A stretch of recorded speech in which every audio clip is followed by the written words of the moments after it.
Hi, welcome to BA Brew. I'm Jonathan. I'm Louise. And I'm Lisa. And today we're going to be talking about building a business analysis community of practice. And I'm really delighted to have Louise as a guest on with us today. I've been inspired by some of the work that Louise has been doing with building a BA community in her local area. And thought it'd be a great opportunity for us to learn some lessons about how it is that Louise has done what she's done with her community, and hopefully share some insights from myself and Lisa's backgrounds as well. Awesome. Right, Louise, could you give us a bit of a synopsis of what is the BA crowd and what inspired it? Yeah, so the BA crowd's a group, it's a meetup group, and it's for BAs really. And we did start out with that it was for BAs, but then it ended up being for anyone who is interested in business analysis. So sometimes we'd get developers to come along and testers and obviously get their views as well. It was inspired by, I went to an Agile on Tap, which is a group in Peterborough, and Penny Pullen was there. And I was like, wow, this is such a great kind of event. And then I thought there must be something for business analysts. So obviously I had to look around and there wasn't. And I did find one in Cambridge, the Cambridge Business Analysis Community, CBAC.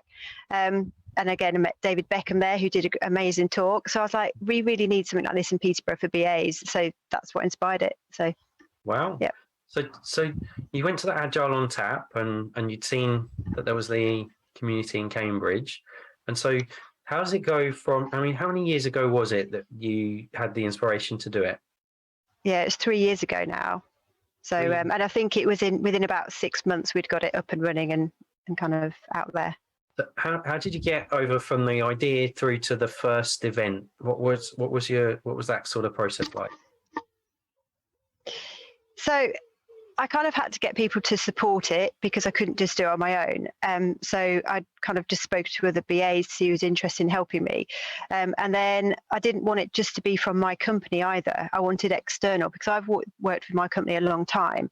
So I knew what we did, or I thought what we did is good, but I wanted to meet other BAs and see what they were doing to get different ideas, bring new ideas in. So I just made sure I'd got a few people that were interested in doing it, not just from my company, but other companies. And we got a group of people together, met with some people that we thought would sponsor it, kind of said what we thought we'd get out of the idea, why it was going to add value to us as a BA community really, and got their approval so they could support us, because unfortunately you do sometimes need money for these things, even from the meetup subscription to, the great t-shirt I've got on, things like that, so we just needed that sponsorship as well. So we kind of, so we got some people to back us, and then we could go forward. Yeah. And so just in terms of getting a room and maybe some, I don't know, drinks and things and nibbles, those kind of stuff, you need the sponsorship. But then, so how frequently are you running events now, and what sort of attendees have you had? Yeah, so they're normally every other month. And we used to do them in my company, which was at the offices there, and then we went to one of the other offices as well, so we'd kind of different venues, but it started off, the first one we had about 80 people come to it. Wow. So that was really good, and that was on one of the business parks. And then obviously that's normal that it probably drops off a little bit, so then we'd average about 50. Then the pandemic happened and it went down to about 30 to 40 because we went online. So we didn't stop. We just changed it to go online because that's how we could.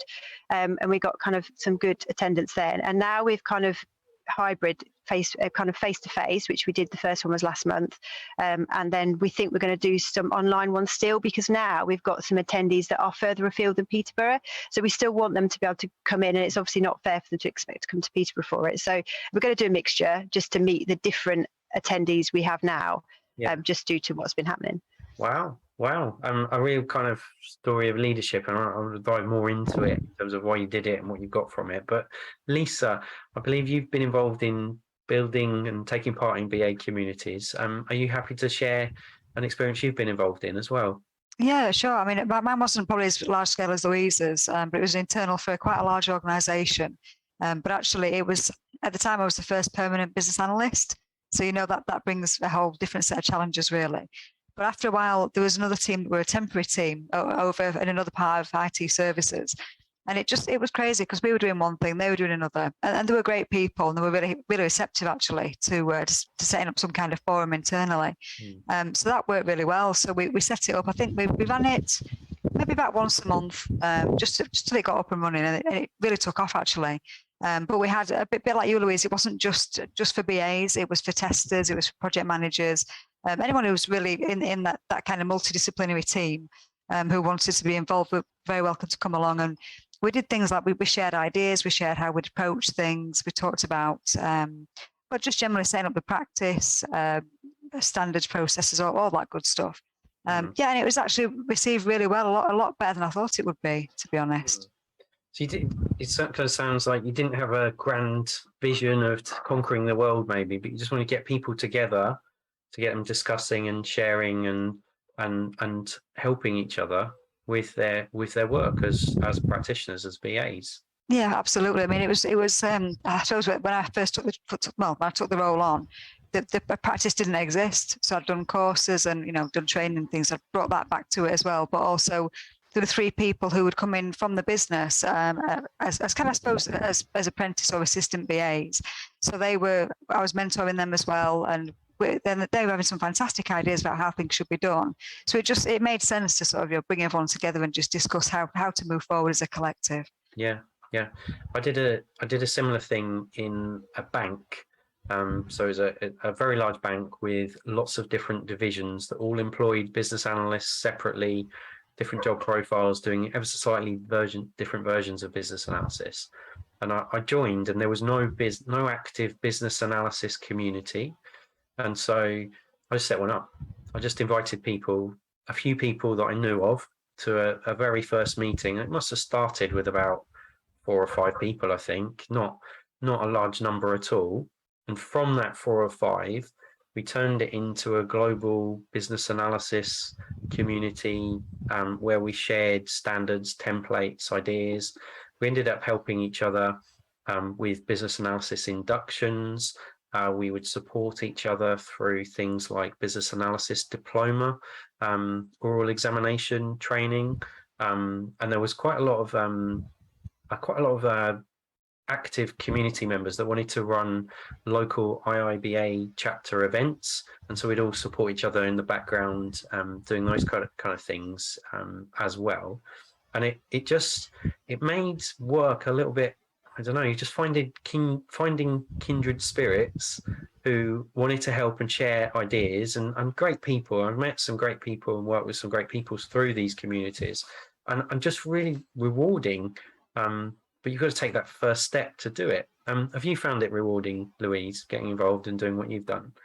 Yeah, definitely. And even, that I've had people that have quite junior BAs and wanted to practice with their presentation skills, if you like. So this is almost seen as a safe space where they can come and do like a 10-minute lightning talk. And that works. I've actually been speaking to Joanne, who heads up the youth BA team, and I kind of said it'd be great if she could get some of her BAs to come and talk with us, and they're all up for that. So I think in November we're going to do a session with them, doing kind of a sequence of short talks, which will help them, and obviously we'll be learning things from them, because you can be a BA from as 20 years if you like, but if you get someone else who's talking about something you don't know about, you're learning all the time, aren't you? And they might be quite a new BA, but they've done particular research in that area. So I still find it rewarding for me learning things, but also that I can help other people, or we can help other people as a community. As a whole. Yes. It's like reverse mentoring, I think, but I learn so much from my apprentices that I've mentored, for example. They're teaching me stuff all of the time, and I don't think they realize necessarily that they're teaching new things. And similarly, I've got young children. I learn things from them all of the time as well. It's kind of, you don't have to be the senior practitioner or the head of to be able to teach things to others.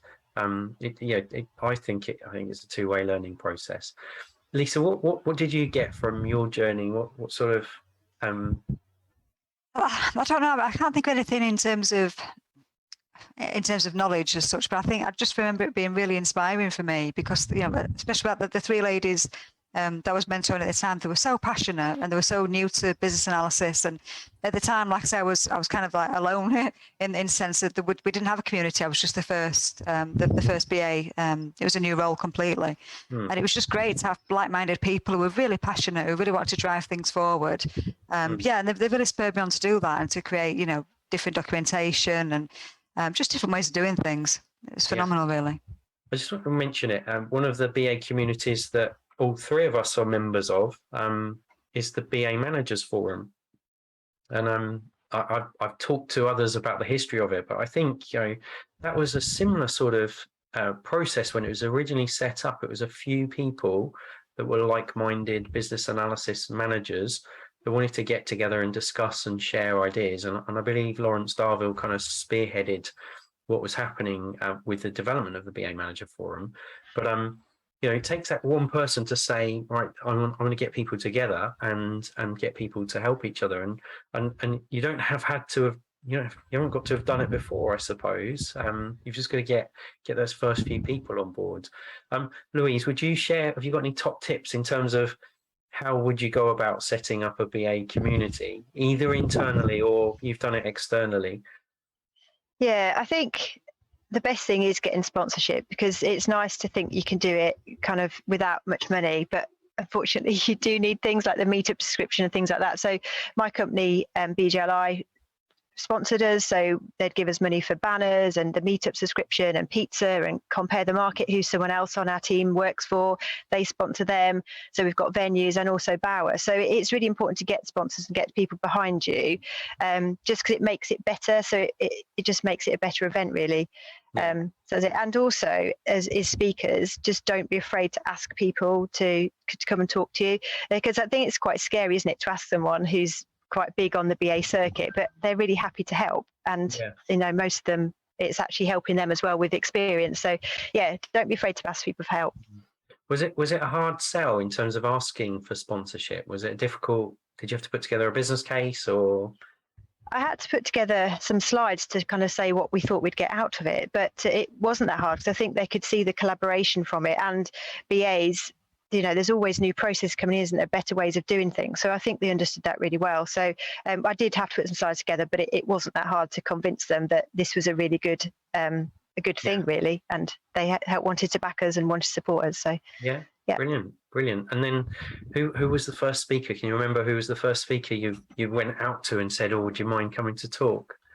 It was actually someone called Gonzalez, who is a developer, but he put a really techie talk into a talk that we could all understand, into kind of common language, if you like. And he was really, really funny as well. So everyone had a good laugh and learned something. I thought he was talking about HTTPS, so potentially quite a technical thing. But it was really, really good. And I remember it because it was really funny and it was a good subject. So and I think actually our first event, we did have 4 speakers. So I think we had Keir talk about Agile, and Milan at the time, who was one of our bosses, he was talking about Agile and culture as well. So I always try to be not too prescriptive about themes. I kind of say, if someone is interested about something and can talk to us, then BAs are interested in it. So even if it's not a direct BA skill, it's something that can add value, isn't it? Like your behaviors, for example.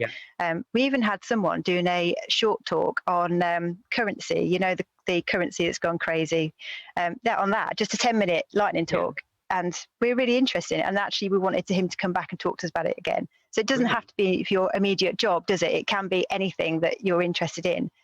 Yes, so, quite creative kind of different subjects for talks there. And I guess that helps to build and maintain that momentum that people are finding the talks interesting. Yeah, most of them are about your job and to your daily job. But I think some of them, like you say, are just to build that community, aren't they, really? Yeah. To show that we're not just business analysts. Yeah. And any top tips from yourself, Lisa, to building a community? I suppose for me, I was quite surprised, like I said, about the uptake and how enthusiastic people were about it. I think don't just rule it out and think nobody will be interested. Just try it if there's nothing already. Yeah. I remember one of the first sessions we had, we got probably about 20 to 30 of the BAs in this global BA community of practice that we set up. It was one of the latter, maybe second or third meeting. and we got one of the BAs to just run an exercise. They came up with it, and it was trying to get everyone to write down the requirements for a cup. How do you make a cup of tea? And it was run as an exercise. You might have been involved in a similar sort of thing. But imagine you've got 20, 30 people in a room, all writing requirements for how to make a cup of tea and then showcasing what they came up with. And they all did it in different ways. And some had drawn pictures and some had drawn process maps and others had done user stories or traditional requirements. But just realizing how different all of the different BAs were and how they were practicing, and how we could learn from each other through the exercise. It just started the conversation, and started to build the relationships as well, and that momentum. And I think quite an enjoyable thing to get involved in if you do get the chance or if you've got the inclination to do it. Right, we're just keeping an eye on the time. Lisa, anything else that we need to cover in terms of building a business analysis community? What have we not said that we should have said? I honestly can't think of anything. I think, like Louise said earlier, and I totally agree with that. I think keep it open. Don't just have BAs. Invite product owners, whoever it is that makes up your team. Can make that software development lifecycle, smoother. Anyone who needs to be involved in that, invite them along because everybody can add some value. That's probably one thing I suggest. Brilliant. And then Louise, any final thoughts? Anything that we need to say that we haven't covered? Just not really, but just what Lisa just said, because it's interesting to get different viewpoints, isn't it? Because as a BA, it's great to listen to a developer and see actually how they would like things, because can you communicate to them better? Or as a quality engineer, do they want us to do something different? So it's really good to get all that different aspects of to make our role better, really, and to make us do the best job we can, I guess. But yeah, no, I don't think there's anything else to say. Just if you're interested in doing one, then try it, because it's you get a lot back from it as well. So yeah. It's that win-win, isn't it? And yeah. So Louise, I want to say a massive thank you for joining us. I think you're the first guest to join us sitting in plush gardens, in lush surroundings. You're making me jealous now because I'm inside. But many thanks for joining us, Lisa. Thanks for inviting me. Thank you. Thank you to everyone for listening and watching. If anyone's got any ideas for future podcasts, please do email us at babrew@AssistKD.com. Thanks very much.